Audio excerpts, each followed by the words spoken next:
चलिए next part है number of terms. Number of terms in an expansion. Number of terms in an expansion, ये बहुत simple सा topic है। It will not take much time. X plus y raise to power n, इसका हमने expansion इससे first video में देखा है। इसको लिखा जा सकता है n C zero, n C zero, n C one, n C two, n C three, n सी एन तक हमें जाना है। जितने यहाँ पे एन सी जीरो अगर लिया है तो ये एक्स की पावर जीरो या वाई की पावर जीरो लेना है। बाई कन्वेंशन हम वाई की पावर जीरो लेते हैं, एक्स की पावर हो जाएगा एन, क्योंकि दोनों पावर्स का सम एन के इक्वल होना चाहिए। एन सी वन, अगर वन लिया है तो वाई की पावर वन आएगी, अगर वाई की पावर वन आई है तो एक्स की पावर एन माइनस वन होना चाहिए, क्योंकि दोनों की पावर्स का सम एन होना चाहिए। और इस तरीके से बढ़ते बढ़ते एन सी एन तक चले जाएंगे। y की पावर n हो जाएगी, x की पावर n माइनस n मतलब zero.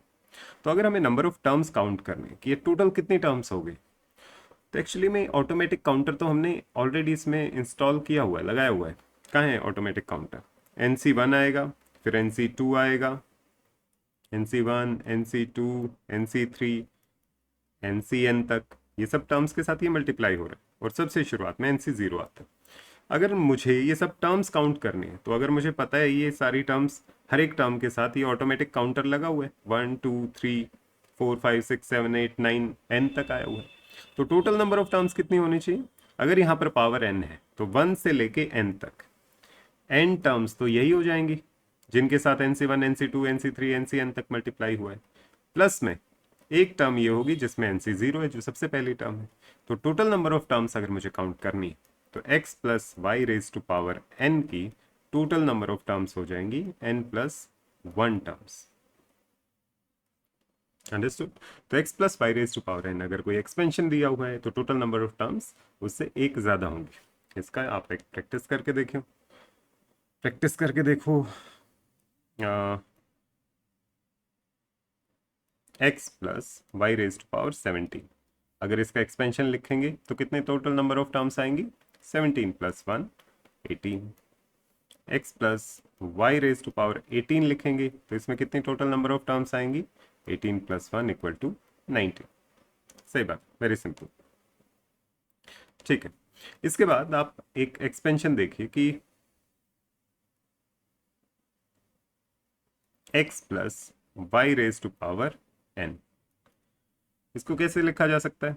N C zero, y zero, x n C one, y one, x n minus one, n C two, y square, x to the power n minus two, और ये चलता जाएगा कहाँ तक? N C n minus one, x raise to power n minus one, y raise to power one, और n C N x raise to power n, sorry थोड़ा सा correction करना पड़ेगा।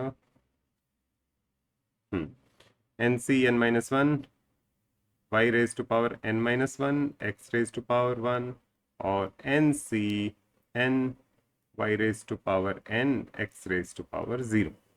ये एक्सपेंशन हो जाएगा। अगर मैं x minus y raise to power n का एक्सपेंशन लिखना चाहता हूँ, तो मैं इसको किस तरीके से लिख सकता हूँ?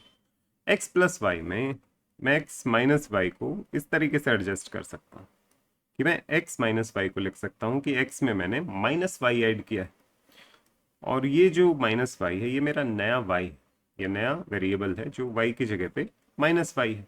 तो इसका एक्सपेंशन मैं बिल्कुल इसी ऑर्डर में लिख सकता हूँ, बस y की जगह मुझे माइनस वाई यूज़ करना पड़ेगा। अगर y की जगह मैं माइनस वाई यूज़ करता हूँ तो ये बनेगा y की power zero, x raise to power n, plus n C one, y की जगह माइनस वाई यूज़ कर रहा हूँ, y की पावर n, एक्स की power n minus one, n C two, y की जगह माइनस वाई यूज़ किया जा रहा है, एक्स की पावर n माइनस टू। ऐसे चलते चलते यहाँ पर क्या आएगा? एन सी n minus one minus y की power n minus one, x plus n सी एन माइनस वाई की पावर n, और x raise to power zero. ठीक है, तो कई बार क्वेश्चन ये पूछा जाता है कि total number of terms x plus y raise to power n plus x minus y raise to power n, इसमें टोटल नंबर ऑफ टर्म्स कितनी होंगी? अगर इस तरीके का क्वेश्चन आता है कि जिसमें x plus y x minus y को ऐड या सब्ट्रैक्ट किया गया है, तो उसको हम यूजुअली शॉर्टकट से याद करते हैं, और एक बार बेसिक करके देख लेते हैं एक सेट का, उसके बाद आप खुद से भी कर सकते हैं, पर क्योंकि बार बार सेम चीज़ें रिपीट करने का फ़ायदा नहीं है, तो आप खुद से ट्राई करके देखिए। हम x plus y raise to power n plus x minus y raise to power n में टोटल नंबर ऑफ टर्म्स कितनी आएंगी वो कैलकुलेट करने की कोशिश कर रहे हैं। और n, लेट अस से n इज ऑड। अगर n ऑड है तो इसका मतलब y की जगह अगर मैंने माइनस वाई रिप्लेस किया है, तो ये टर्म जो माइनस वाई की पावर 1 है, तो इस टर्म के आगे माइनस साइन आ जाएगा, ये इस टर्म का बस नेगेटिव बन जाएगी। माइनस वाई का स्क्वायर, माइनस वाई का स्क्वायर तो वाई स्क्वायर के इक्वल है, तो ये टर्म्स तो मैच करेंगी, इन पे कोई फर्क नहीं पड़ेगा। पर ये जो दोनों टर्म्स हैं ये एक दूसरे को कैंसिल करेंगी, क्योंकि यहाँ y है, यहाँ पे नेगेटिव y है। इसी तरीके से जहाँ जहाँ पर ये जो टर्म है, जहाँ पे c के साथ 0 है, c के साथ 2 है, c के साथ 4 है, वैसे चलते जाएंगे, वो टर्म्स तो एक दूसरे को कैंसिल नहीं कर पाएंगी। पर जो NC1 है, NC3 है, NC5 है, ये एक दूसरे को कैंसिल करते हुए चलेंगी अगर मैं दोनों टर्म्स को ऐड करता हूँ। x plus y raise to power n में x minus y raise to power n को ऐड करता हूँ, तो जो इवन NCR में जो R की वैल्यूज जब जब इवन आएंगी तब तब तो ये एक दूसरे को कैंसिल नहीं करेंगे, जब जब R की वैल्यू ऑड आ रही है तब वो एक दूसरे को कैंसिल कर रहे हैं। तो इसका मतलब इसके एक्सपेंशन में मेरे पास क्या बचेगा, ये कट जाएगा, इससे आगे कट जाएगा।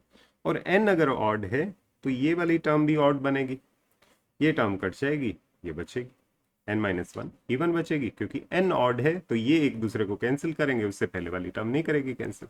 ठीक है, तो ये बन जाएगा 2 टाइम्स, ये तो कैंसिल हो गया, ये आएगा NC0 y raise to power 0 x raise to power n, NC1 cancel हो गया, NC2 y square n minus two, NC4 y raise to power 4 x raise to power n minus 4। तो ऐसे चलते चलते कहाँ तक जाएंगे, NC n minus one, y raise to power n minus one और x रेज टू पावर 1, यहाँ तक जाएंगे, क्योंकि n ऑड है तो लास्ट वाली जो वैल्यू है वो भी कैंसिल हो गई। तो जीरो, ये टोटल नंबर ऑफ टर्म्स कितनी हुई, 0 2 4 n माइनस वन तक। अगर आपको इन्हें काउंट करना है तो काउंट करके देख सकते हैं, 0 2 4 6 और n माइनस वन तक है टोटल नंबर ऑफ टर्म्स। ये एक एपी है, total number of terms count करना है, तो इसको आप मान लो कि nth नंबर पे या t नंबर पे, क्योंकि n तो यूज हो चुका है इसमें, t नंबर पे अगर ये टर्म है तो ये होना चाहिए a plus t minus one into d, d है इसका plus 2, a plus n minus one into d, वो टर्म क्या है माइनस वन के इक्वल। तो ये अगर टी टर्म्स है टोटल तो ये होना चाहिए T minus one is equal to n minus one by two, और अगर ये वन इधर आएगा तो प्लस वन हो जाएगा, तो टी आ जाएगा यहाँ से, हम एक बार थोड़ा ऊपर लिख लेते हैं, यहाँ से t total number of terms आ जाएगा n plus one by two, क्योंकि यहाँ पे n यूज हुआ था तो इसलिए हमने इसको n यूज नहीं किया है, n नंबर पे आने वाली टर्म, हमने इसको t यूज किया कि a1 a2 a3 a t पे आया है, तो t कितनी टर्म्स होंगी, तो t की वैल्यू आती है n plus one by two. तो अगर x plus y raise to power n plus x minus y raise to power n को हम ऐड करते हैं, n अगर ऑड नंबर है तो n plus one by to terms आएंगे। अंडरस्टूड? तो ये थोड़ा सा लंबा प्रोसेस है, आई अंडरस्टैंड, तो इसकी वजह से इसको शॉर्ट में ट्रिक्स के थ्रू याद किया जाता है। क्या तरीका है शॉर्ट में याद करने का, ये तरीका, क्या पॉसिबल कॉम्बिनेशन बन सकते हैं कि आप x plus y raise to power n plus x minus y raise to power n, या तो आप इसको ऐड करोगे या फिर आप इसको सब्ट्रैक्ट करोगे।